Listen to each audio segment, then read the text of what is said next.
helping you live an ordinary life in an extraordinary way. This is Your Health with Dr. Burgundy Collins. Hi, what's up? This is Dr. Burgundy. I am a licensed, board-certified doctor of chiropractic, and I practice at Advanced Health Center in Arlington, Virginia. And on today's episode of This is Your Health, we will be discussing inflammation. Now, before your brain shuts off or you change the channel, listen to me. The reason why we're discussing inflammation today is because, number one, a patient asked me about inflammation today while I was treating her, and also because Time Magazine has called inflammation a secret killer. So now inflammation is like the buzzword. Everyone's talking about inflammation and what's the issue, what's the big deal with inflammation. Now, inflammation is associated with chronic conditions such as cancer, diabetes, heart disease, musculoskeletal degeneration, and obesity. So that's why inflammation is on everybody's tongue, because it pretty much affects everybody, okay?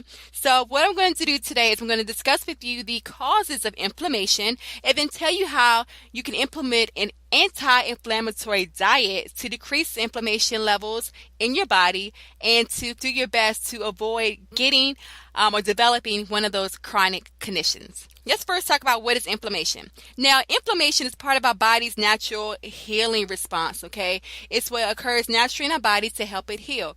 But the issue lies in when we are in a state of chronic inflammation. And that's when you will become prone to those chronic illnesses that I just mentioned.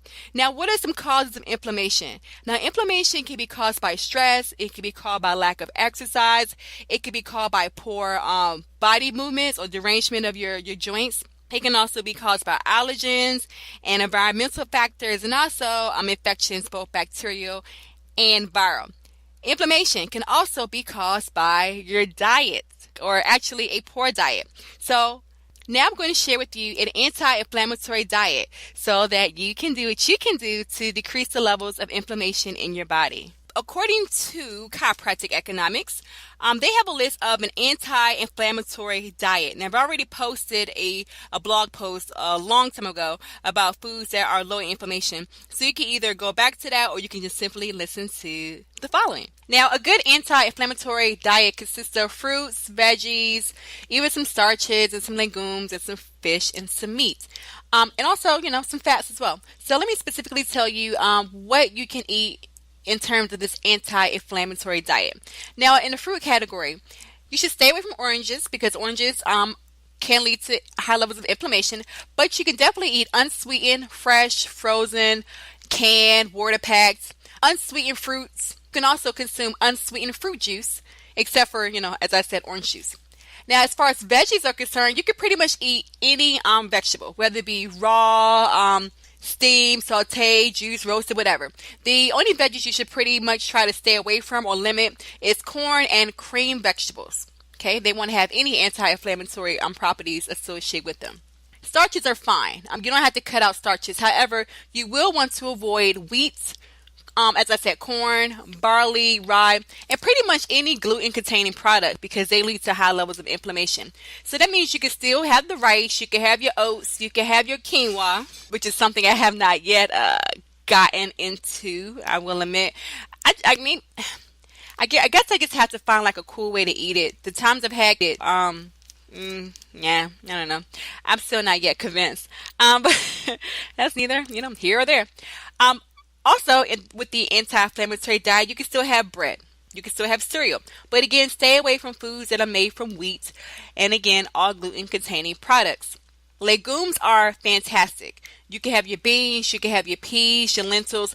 However, avoid soybeans and tofu and also soy milk and pretty much any soy product because soy can cause your levels of inflammation to increase. You can have nuts, such as almonds, sunflower, pumpkin seeds, but you may want to stay away from peanuts or peanut butter or just limit those and have those in moderation. As far as meat and fish are concerned, you definitely want to avoid beef, pork, cold cuts, sausages, canned meats, shellfish, eggs, and pretty much any processed meat. Stay away from it because it would definitely lead to higher levels of inflammation. You can have those canned meats such as like tuna or whatever, and you can have frozen, fresh, fish, chicken, turkey, and lamb. As far as milk and dairy products are concerned, no. You definitely want to stay away from milk. Cheese, cottage cheese, cream, yogurt, butter, ice cream, frozen yogurt, non-dairy creamers. Stay away from them because they will cause high levels of inflammation in your body. But you can substitute your milk with almond milk, coconut milk, and rice milk, which are great substitutions. Like, I love coconut milk in my coffee and my tea, and almond milk is great in cereal. As far as your fats when you're cooking, or preparing foods, you want to avoid margarine, butter, shortening, processed oils, mayonnaise spreads, and stick with the cold pressed olive oil, the coconut oils, the flax oils, the pumpkin and almond oils. Those are good for decreasing inflammation. Beverages, pretty much you'll stay away from everything, to be honest. No, you definitely want to stay away from no soda, no soft drinks. Cut out the alcoholic beverages or moderate or cut out the coffee, tea, and other caffeinated beverages. Definitely though, you want to avoid the soda and pop for like numerous reasons. The obvious one is, if soda is strong enough to clean off a car battery, imagine what it's doing to your digestive tract. So definitely avoid that. But herbal tea and, distilled water is good because, they will keep your levels of inflammation down. Spices are cool. You definitely want to stay away from chocolate, ketchup, mustard, relish, barbecue sauce, as if that's going to happen. But you could definitely moderate those things. Garlic, ginger, cumin, dill, parsley, they are great for decreasing inflammation. So again, everything in moderation. If you do have already those chronic conditions that I mentioned earlier, like diabetes, heart disease, obesity, cancer, musculoskeletal degeneration, you definitely want to consider having an anti-inflammatory diet, such as the foods that I just mentioned to you. Take it seriously. Inflammation can wreak havoc on your body, and you definitely want to do what you can to remain healthy, and a way to do that is to keep your levels of inflammation low. Okay, so thank you for listening to this show. I hope you found it to be helpful. It's relevant information for all of us to kind of learn from and to follow.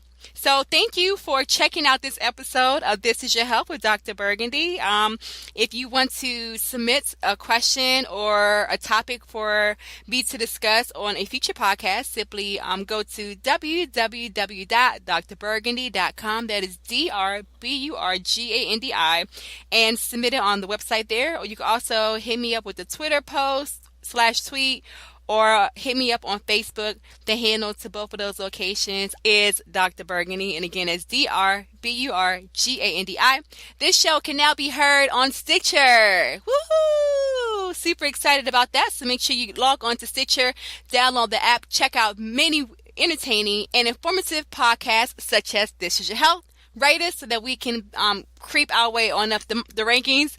And also you can find us on Blog Lovin', and that's a great site that helps you keep track of all of the blogs that you like to follow, and it helps you to kind of just get one email from one site that tells you when everybody's updating, and you don't have to constantly check the sites to find out who is posting new stuff. So find us on Blog Loving, follow us. Also, again, find us on Stitcher. So thank you for listening to the show. Have a wonderful day, and talk to you soon. Take care. You're listening to This Is Your Health with Dr. Burgundy Collins.